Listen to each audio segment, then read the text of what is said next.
So thanks for joining us this morning. And I'm now honored to welcome Rose Pasquarello Beauchamp and Stephanie Ashenfelder, who are my colleagues here at University of Rochester.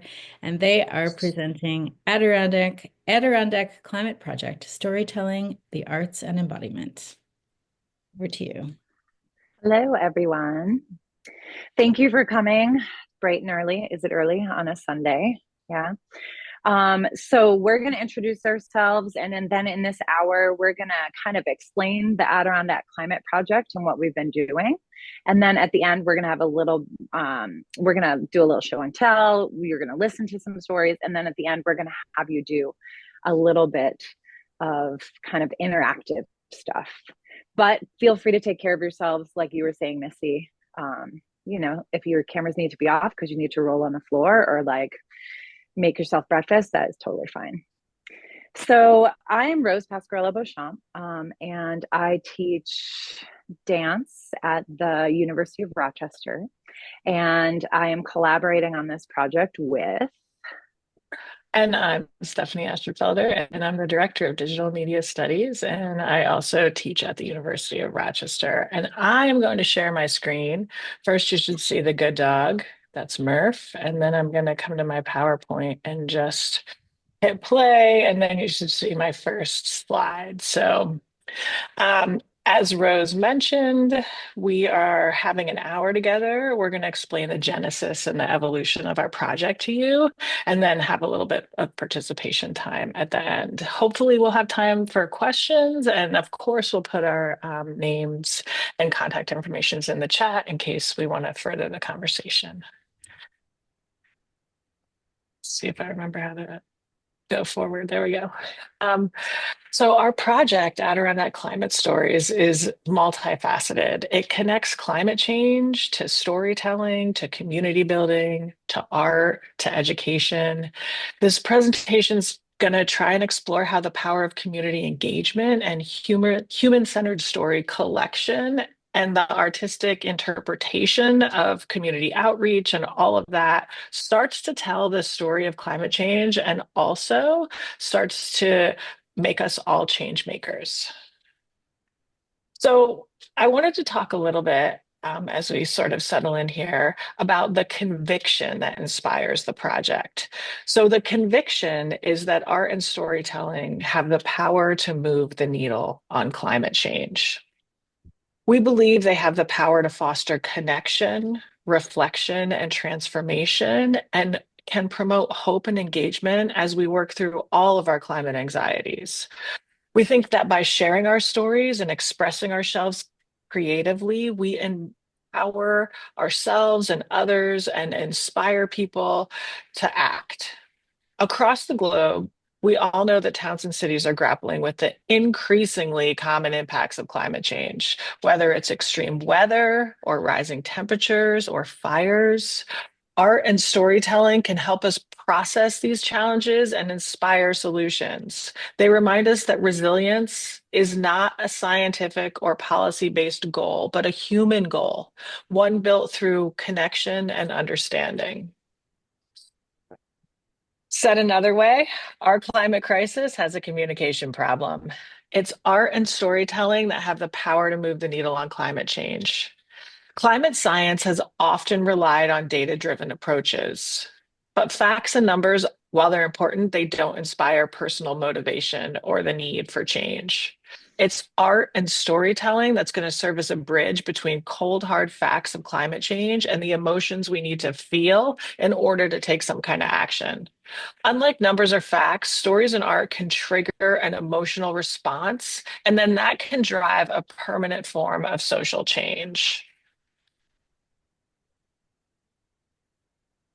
So why? Basically, because stories and art focus on what make us human. They center us on human values, they center us on our emotions, and they center us on the spirit of expression. And when it comes to the climate crisis, it is our shared humanity that's going to save us. Sharing scientific data, like you see on the screen, while it's critical, it hasn't effectively engaged or connected people to climate change in a way that inspires like deep interaction or deep understanding. So, if the goal is really to inspire action, then I think, and Rose thinks too, that it's storytelling and the arts that we're going to lean into to save the planet. Stories are really about our felt experiences. They make the invisibility of climate change seen, felt, and imagined. They create space for us to grieve, to process loss, and most importantly, they create space for us to embrace hope. So let's take a couple of minutes and listen to a brief clip about um, climate change. It's a story we recorded at the Wild Center in Tupper Lake last fall. And if you can't hear the story, let me know. I have to sort of check a couple of boxes. So I'm going to try to say this without crying. And I'm already emotional just thinking about what I want to say. When I think about climate change, when I think about imagining ourselves in a understanding the earth, I think about the importance of not just imagining yourself somewhere, but being there, going there, seeing firsthand the beauty of a world that is dying.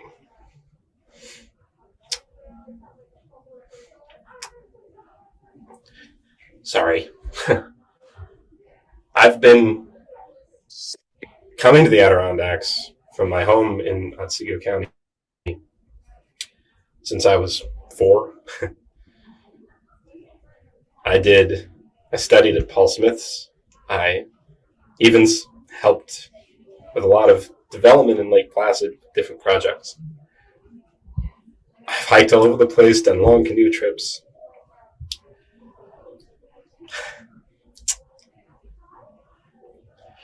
And I love it here. I love it. It is one of the most beautiful places I have ever visited in my life.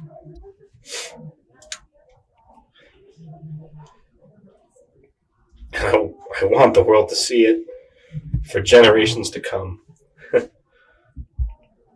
I don't want it to die with me.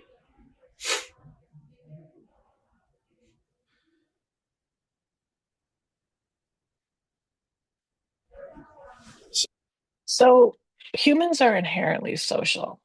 We're wired to connect with others. Stories allow us to simulate social experiences even when we're alone. So, when you heard that story, the same regions in your brain were activated as if you were experiencing his emotions firsthand. This process is called neural mirroring, and it fosters empathy and understanding. So, by participating in these shared narratives, we all feel like we're part of something bigger, part of a community. This neural basis for social connection explains why stories can play such a crucial role in communicating climate crisis. And just like storytelling, art has the power to move us, not just emotionally, but also toward action. Research from the University of Michigan School's Ross of Business highlights the power of emotional engagement through imagery. So they did this big study and they found that beautiful images of nature significantly increase social media clicks. And then they found out that it even led to donation dollars for conservation causes. So photography captured the beauty of the natural world, but it also fostered a deep emotional connection that actually moved people to act. Art that focuses on climate change can also deepen our understanding to the issue by encouraging reflection. It challenges us to consider not only what humanity has done, but what each of us can do to protect the environment. Artists who channel their creativity into activism have the potential to be true agents of transformation. By telling visual stories about our planet, artists drive awareness and bring to light the urgent challenges that we face. Pictured here is an accordion style book. It's called The Life Cycle of a Tick. It was created by Rachel Devona. She's a farmer and artist who lives in Ionia, New York. And here, Rachel uses the Adirondack Park as a backdrop to explore the tick's life cycle. Over the past 13 years, Lyme disease cases have increased about 1.5 times in New York State. But in the Adirondacks, there's an alarming 20-fold increase. Scientists directly link that surge, of course, to a warming climate. And through her art, what Rachel is trying to do is visually educate her audience. She's drawing attention to the very real consequence of climate change, its profound impact on animal species. Her piece reminds us that climate change isn't just an abstract issue, it's something that affects us in deeply personal and local ways. So art like Rachel's helps us grasp these complex reality and fosters a deeper connection to our environment. So how does this look in practice? What does this conviction look like? Well, two artist educators came together in a room at the University of Rochester. That was Rose and we really asked one simple question. We said, how can the arts inspire climate action? And the Adirondack Climate Project grew out of our attempt to find an answer to that question, our shared passion for community engaged art, sustainability, and creative placemaking. So for Art and I, or for Rose and I, we found we had this sort of connection to the Adirondack Park, and that's kind of where we started. So it was our close proximity and our love for the park that made it the perfect setting for us to investigate how individuals within the park were experiencing climate change. So we knew what we had to do next. We had to reach out to people in the park, the Adirondack Park's super advocates, the Adirondack Council. So over bagels, because after all, we do live in New York State, and on a quiet porch overlooking an Adirondack pond, this project pretty much sprang to life. As is the case with community engaged work, we let our community partner lead the way. So after many meetings and many more bagel bars, it became clear to us that collecting stories about climate change was a priority for the council. So pictured here are the project founders.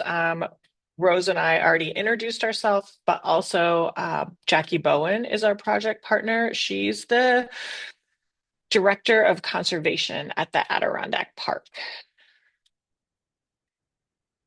So the Adirondack Climate Project is a creative endeavor in eco-social engagement born from our belief that art plays a central role in climate resilience and making climate resilient communities, and also from our desire to provide avenues for greater depth of learning and transformative potential. Through research, we're able to conclude that storytelling and visual art help people process, internalize, and respond to information much more effectively than facts alone. So, arguing for greater emphasis on the arts and culture in climate communication, we've constructed this arts-centered framework for an approach to public engagement on climate change. This framework is built around three phases. The three phases we built this framework around are story collection, artistic responses, and community outreach.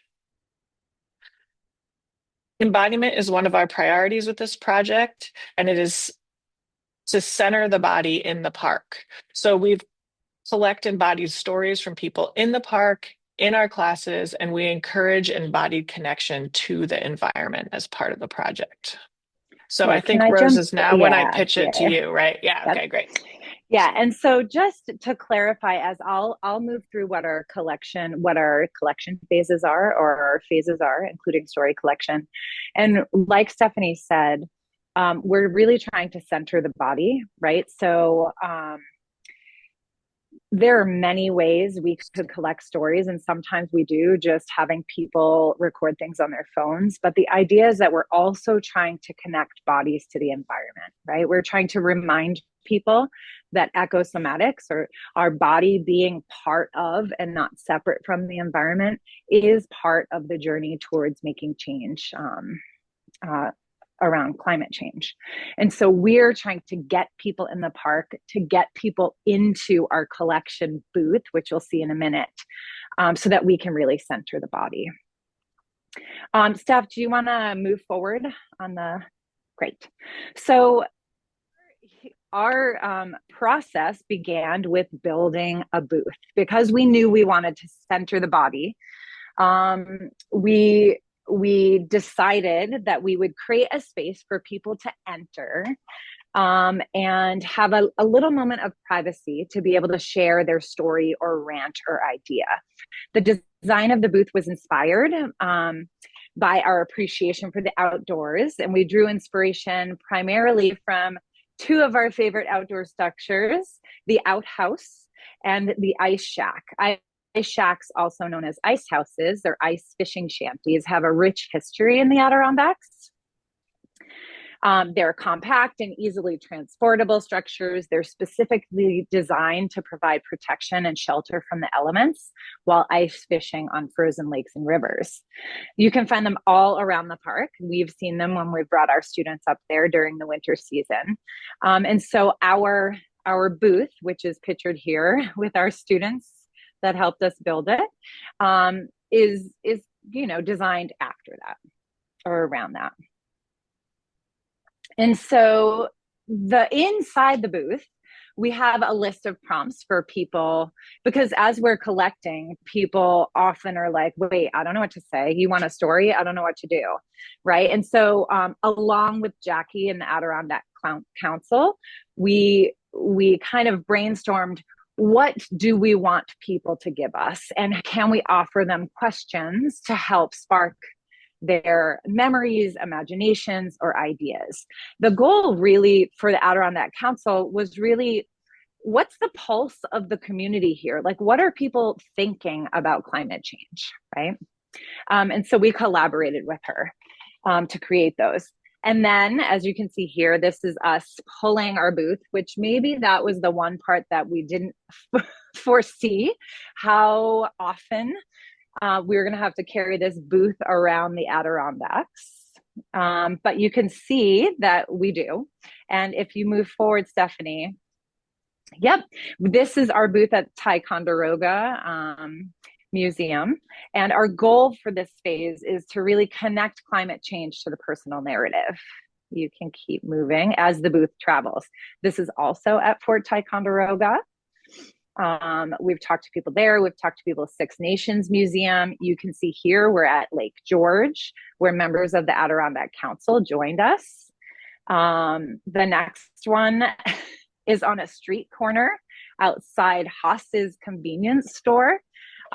We actually got a lot of stories there. We've been at conferences. This is at the Adirondack Science Consortium. And the next one is at the Wild Center. So as we began to make these community partners, as we began with the Adirondack Council, but as we began to move through the park, more partners started to be interested in the project. And now many of these are continuing partners, including the Wild Center. Obviously, we've been out in the snow. This is where we were collecting stories at the Olympic Center in Lake Placid. And to date, we have, I'm looking at our notes, over 100 stories so far. And then if you keep going, Steph, great. That brings us into phase 2. And the thing to say about these phases is that, yes, they're always happening simultaneously. So yes, we have collected stories and we continue to collect stories. And so it kind of circles in loops. So we may be in phase 1 or phase 2 or phase 3 at any point in time. So art reaches people differently, as Stephanie talked about in the beginning. And so this idea that we have data that will reach us one way, we have stories that might impact another way, and then we also have art. And when we talk about art, we're talking about any creative response. And we've worked with artists from across disciplines. Right now, we're focusing on 2 methods for getting artists to respond. We teach an undergraduate course called Climate Interventions, hosting, in this course, we have many projects of using art and media to respond, and they end with a final project. In addition, well, I'll talk about that in a second. So this is our class going to the Save Winter campaign in Lake Placid in 2023. And so our goal with the class is to kind of talk about everything we're talking about today. So one of the things they're engaged in is working with community partners and collecting stories. And then often we try to have some type of educational element. So this year, when we brought them up, we were able to be part of a conference called Save Winter, right? And it was really talking about sports and winter and climate change and how all of these things interrelate. And of course, we also try to get their bodies in the space. This is a photo of our class hiking. I think this was at Cranberry Lake the first year. It was very cold. And then this is our class kind of doing the work to use, to brainstorm climate change, to use the stories and to think about metaphor as it moves into art. And here are some examples of art. Do we have sound for this one? Yep. Great. Hi, my name is Paul, and I basically want to say that before everyone goes down the primrose path of, oh my God, the world is changing, I want you guys to remember a few things. A, what politician has ever done anything to improve anything? But I do believe that more trees should be planted, because if I look at Long Island, the way it is today versus the way it was years ago, there's a lot less trees, number one. Number two, I'm sorry, but right now it's coming across as a true tax thievery. So before all the liberals go, oh my God, oh my God, oh my God, just hear me out. Maybe there is a problem, maybe there isn't a problem. More trees need to be done, more wild space needs to be conserved. That is all I agree with. However, I do not have any faith in any political leader by creating carbon credits and things like that. Right now, it's giving the impression that there is nothing more than just a tax thievery to kill small businesses. And as a small business owner, it is quite difficult for me to run my business with all the upcoming environmental legislation that just looks like thievery. So all I'm saying is have an open mind on the other viewpoint of things. Thank you. Great. And so you can see here, in response to this climate story, two of our students, Odessa Amaryllis and Carly Boucher, collaborated to create two maps using ArcGIS and Photoshop. These maps were designed to depict alternative futures and explore potential strategies for addressing environmental challenges, mainly our trash. Detail of the map. This is the Grand Canyon filled with trash. They wanted this to serve as a satirical commentary on the rampant consumerism in the US. And so they also had this kind of performative element of it, right? So they created this brochure, a fictional brochure of a fictional company called Pollution Solutions. And they kind of dressed up, I think it was a reference to the Yes Men. They dressed up as if they were giving out this brochure and selling, kind of giving us their elevator pitch for this pollution solution. So another way we collect art outside of the Academy is to have an annual artist retreat. And we do this in the Adirondack Park, right? To have an embodied experience. This is the first one. You can, second one, or I don't know, they all blur. First one. Keep on, let's see. So we invite artists to participate each June. And the only task that we give them is to listen to the stories and respond to them with some creative expression. So it can be art, music, dance, poetry.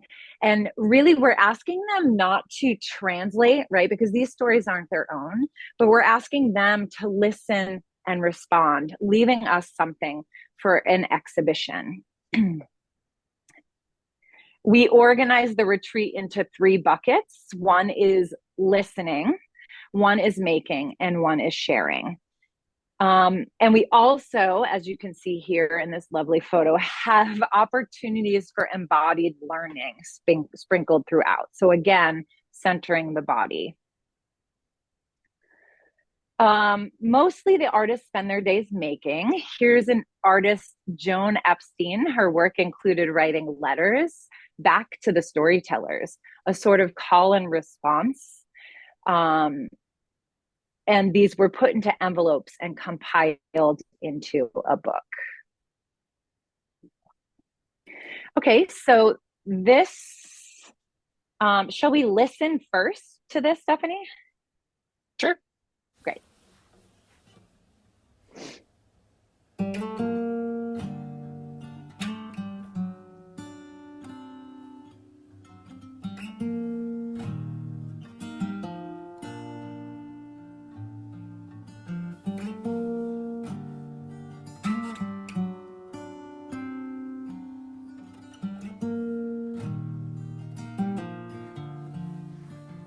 West Canada Creek just ain't the same since Irene, the hurricane.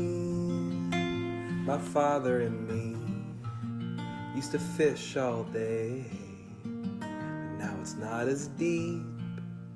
Trophy trout's gone away. Give it another week, another century. Will this all be gone? Complete catastrophe.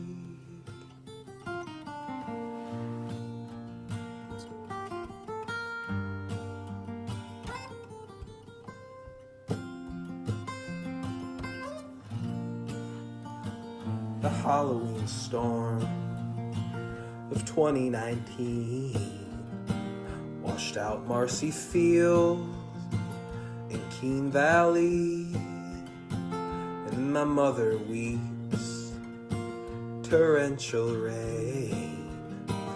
Her childhood home up and floated away. 100-year flood seasonally. What can be done? Climate resiliency.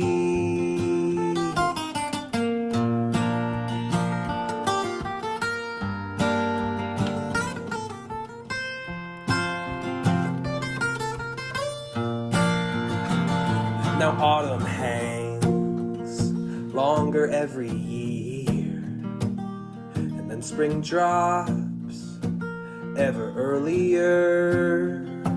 And Scott tells me winters are getting weak and only last 3 months by end of century. And as the summer warms, climate refugees, those who can afford, migrate out of NYC.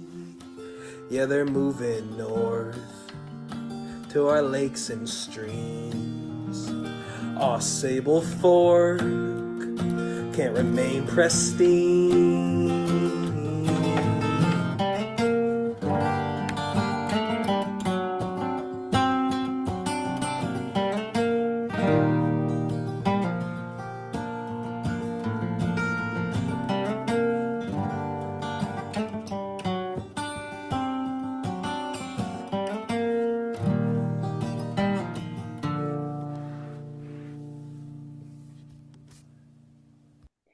Great. So that was a ballad by Dan Lynch. And Dan is a songwriter, performer, and audio engineer based in Rochester with a passion for preserving New York State folk music.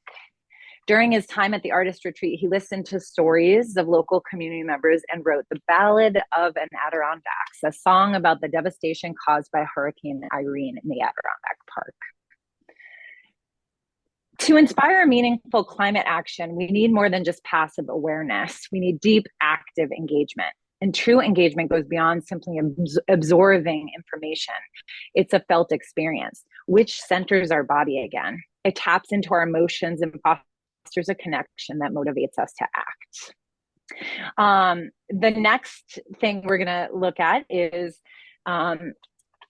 by Missy Full-Smith, and it's entitled Cottages, and it's a great example of how even humor can play a vital role in inspiring climate change.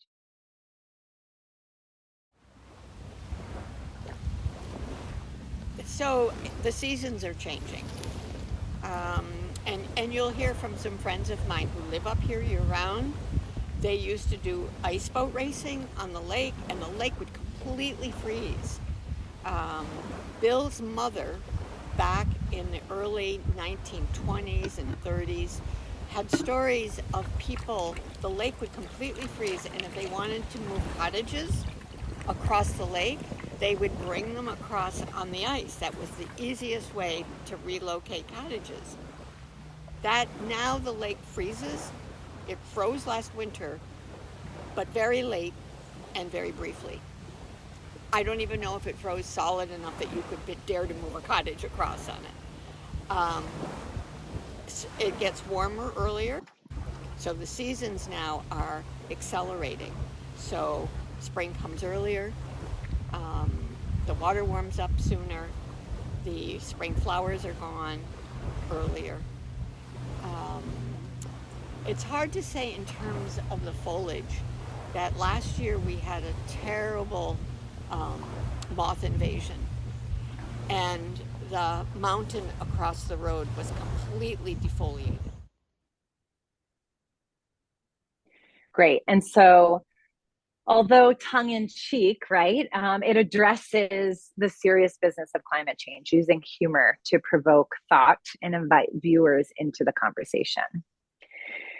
So I'm going to let Stephanie take over and talk a little bit about our community engagement in phase 3 and then our outcomes. Go for it. Sure.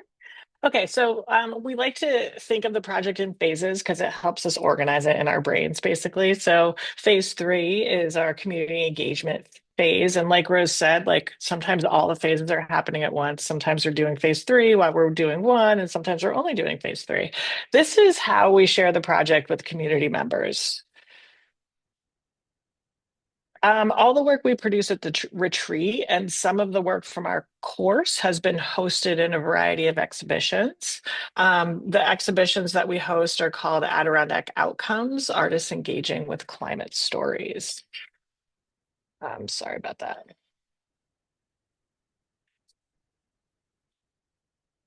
Here's a still of the exhibition from Sage Art Center. We hosted this one in the Adirondack Park, hosted this one on campus. We've also hosted some in the Adirondack Park. And we've had the privilege of hosting panel discussions about stewarding water, air, and wet wildlands in the Adirondack Park and beyond. We did this panel with Jackie Bowen and Blake Newman, who were both from the Adirondack Council, and Trish Corcoran from the Onondaga Bear Clan, who also participated in this community discussion. We've used this process that we've highlighted, listening to stories and creating art, and then sharing the art that inspired it as a workshop at the Wild Center in Tupper Lake as part of the Youth Climate Summit. And this has led to our sustaining partnership with the Wild Center. One outcome of this partnership has been a paid sustainability fellowship for some undergraduate students to live and work within the park. They split their time in the park working with the Wild Center, and then with Rose and I working to collect stories and on the artist retreat. And then we are also building an archive that houses all of the stories and the art that has been made in response to these stories. Pictured here is an image of our archive. You can find it at ADK Climate Project. If you Google it, it should come on up. And you can look at the sites, click on the sites, and you can sort the stories by site or by emotion, or there's maybe a dozen ways you can sort them. And we also share in lectures and with whoever's interested how the outcomes of this project are starting to look for us. So one thing Rose and I have been particularly interested in is trying to collect data from people who participated in the project. We know that art and storytelling connects us emotionally to the climate crisis in ways that data can't. These creative expressions help us imagine and feel and understand the changes in our world and inspire us to find solutions.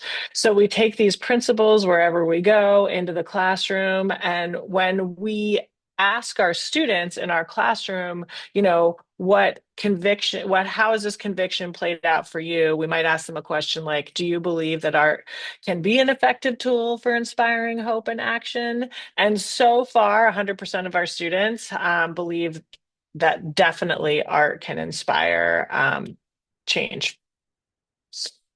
So to this day, our students say things like, this is one of my favorite classes. Saying I was in an art class about climate change opens people up to the most interesting climate change conversations and stories I've had in my adult life so far. So we're starting to collect those outcomes, and we're pretty pleased with what we're finding. And so I'll pitch it back to you, Rose, so you can talk a little bit about our art sprint. Yeah, so this is the moment where we're actually going to ask you all to be engaged with our project. And so take this as you will, because everybody's in a different place at 10:26 on a Sunday morning. But we are going to listen to a story. We're going to offer one of the stories we've collected. And then we're going to ask you to make a piece of art in 6 minutes. And so in 6 minutes, right? That is a very specific type of art. It could be a movement phrase. It could be a haiku. It could be you draw on your hand. It could be anything, right? And so, and then we'll come together, share out, and hopefully have some time for some discussion. And so before we start this, Steph, if it's okay, I think we have time. Let's all just take a moment to recenter in our bodies. And so you might be laying down, you might be standing up, but just take a moment to stand kind of grounded. Yeah, maybe your feet are on the floor, maybe your back is on the floor. And just take a few breaths. And notice how that ask is landing on your body right now. Is it giving you stress and activating you? Or does it sound inviting? Just take a moment to scan. Perhaps you can focus on your breath and the exchange of your breath with the environment. So I'm going to ask you to kind of stay in that grounded and present place in your body as Stephanie plays the story that we're going to have you listen to. And you're only going to hear it once. So just let it fall over you and seep into your body as we're listening. Go for it, Steph. Hi there. I've been coming to the Adirondacks since I can remember for the summers. Starting in 1967, my mother bought a piece of property on Brant Lake. The effects of climate change are really sad and really noticeable up here because the winters used to be cold. Is anybody else having trouble hearing that? The first winter that the lake wasn't frozen at Christmas was just within the last few years. We took the I think rowboat Stephanie out cut and out. it felt Stephanie. wrong. And now Can't hear me? this year it was frozen over it. The story cut out, if I'm correct, unless it's my internet. I can still hear it. So can I? Okay. Yeah. Okay. Okay, Sorry. it's just you. I'm going to shut That's up. okay. It's just me. Go. Yeah. Ice out, and that was really bad. So it's super warm in the winter. It used to be, and also there are just more rodents around everywhere because the winters aren't cold enough.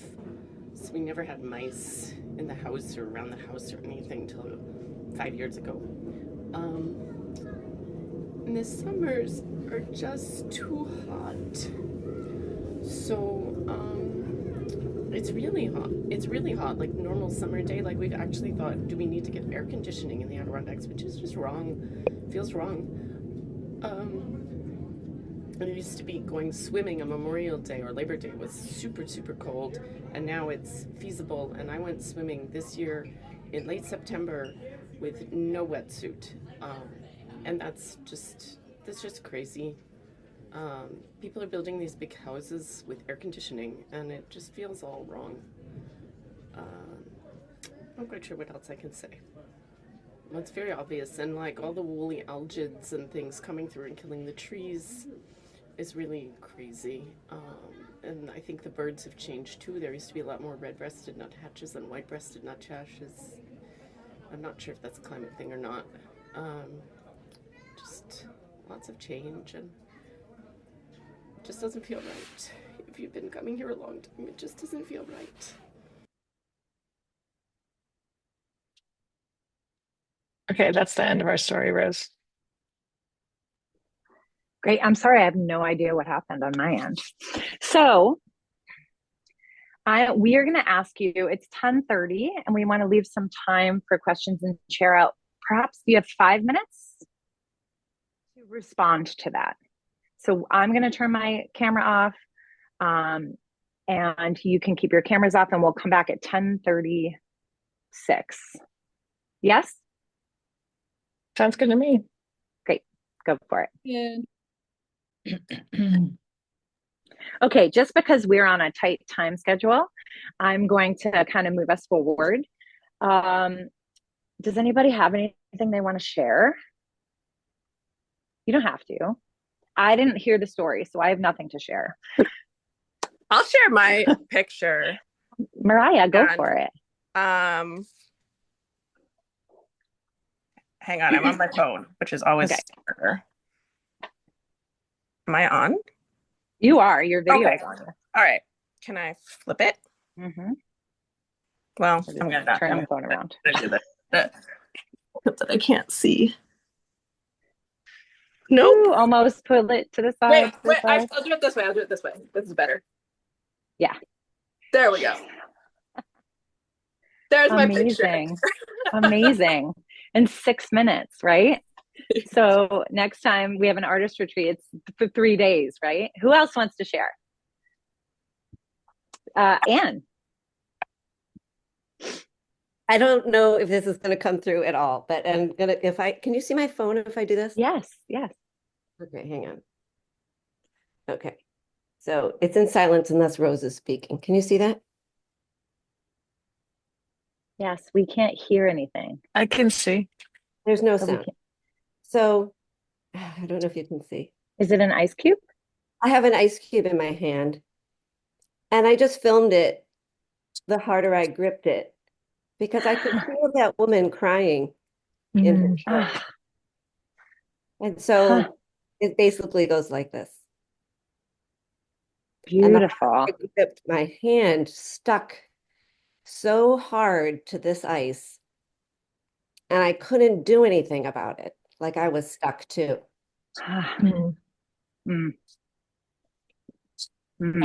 Thank you. Should make a dance out of that. Anyone else want to share? Rose, I have something. It's Sarah. I'm going to keep my camera off, but I'll read it. I just have a short poem that I wrote. Trembly voice, broken ice, too late in the autumn to swim. Everything changes and begins again. Gorgeous. Thanks, you. Sarah. Stella, do you want to go? Yeah. I wrote a short poem as well. The title is Encounter with a Mouse by Grant Lake. Sorrow was drifting away, like the boat in distance, like the ripples that it left behind, like the ripple coming towards where I met you. The glint in your eyes gave me hope. My gosh, these are all awesome. Amazing.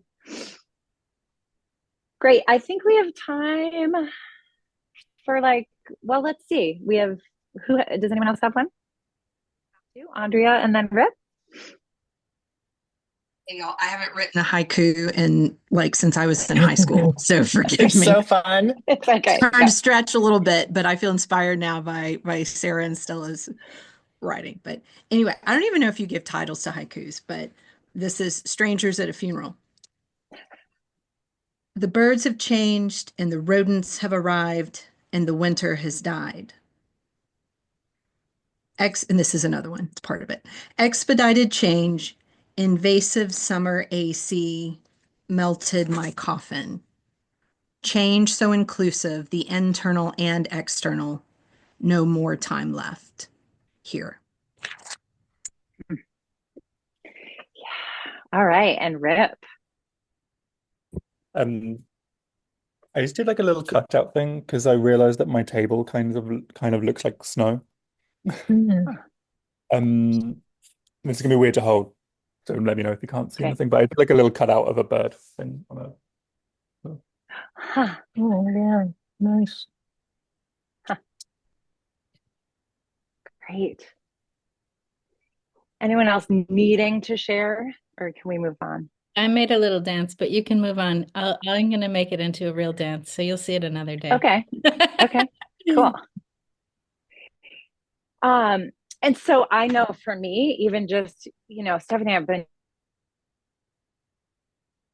times, but then this, right? We just listen, and right away we get these little bits of like humanity coming out of these responses, and it feels useful. And so I guess we'd love to open it up if anyone has questions. I know a lot of you have been to the artist retreat, so maybe you don't have questions, but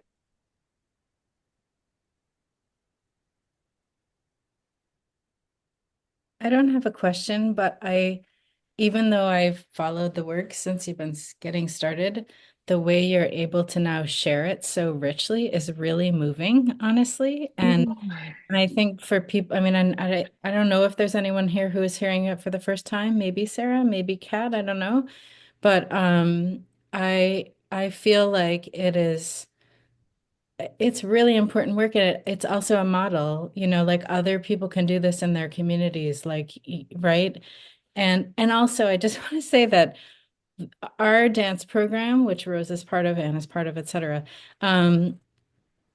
before, like, it has a long history of sort of being very environmentally connected, so much so that before I came, people were like, why are we learning about the environment in a dance class? Like the connections weren't clear, but you are making the connections really clear, and I'm like really appreciating that. Interesting. We'll have to talk more about that. Yeah. I just wanted to let people know that Kat also put their poetry in the chat. Anne, did you have I just wanted to say how much I appreciate from a pedagogical point of view, as well as my own experience with y'all at different stages of this, of the emphasis on the embodiment and there's nothing like building appreciation without that experiential, all the perceived essence of the Adirondacks and wherever you are calling place home, right? And what is happening around you, that story, it may be coming through your skin. It may be coming through something you're not hearing anymore, something you're not seeing, and you're hearing all the different, ways that people are grieving what they're perceiving, and that is so important. And it doesn't happen without that embodied presence that you've both been emphasizing. But I think that's really one of the most remarkable aspects of the whole thing you're doing, and where the power is. So I just want to comment that that's coming through loud and clear. Thanks, because that's interesting, right, Stephanie? Because we're always like, embodiment, wait, embodiment. Like, it doesn't, these like lectures or these presentations, like it doesn't, how do we talk about that without doing it, right? So that's actually really useful, because it feels like an afterthought when we talk about it, but not when we do it. So I'm aware that we're at 1 minute, so I'm just going to share the last slide since we only have a minute left. If you want to go to this QR code, you can share your own story about climate change or climate resilience. We have a site set up where we would just love to hear from you if you are so inspired after hearing the stories of others. We played some sad stories today too. It's kind of hard. Yeah, they're not all like that. Yeah, some of them are quite hopeful, really. Yeah. So thank you for hosting, and I've been to some awesome presentations. There's another full day, so everybody check out what you can. Thanks.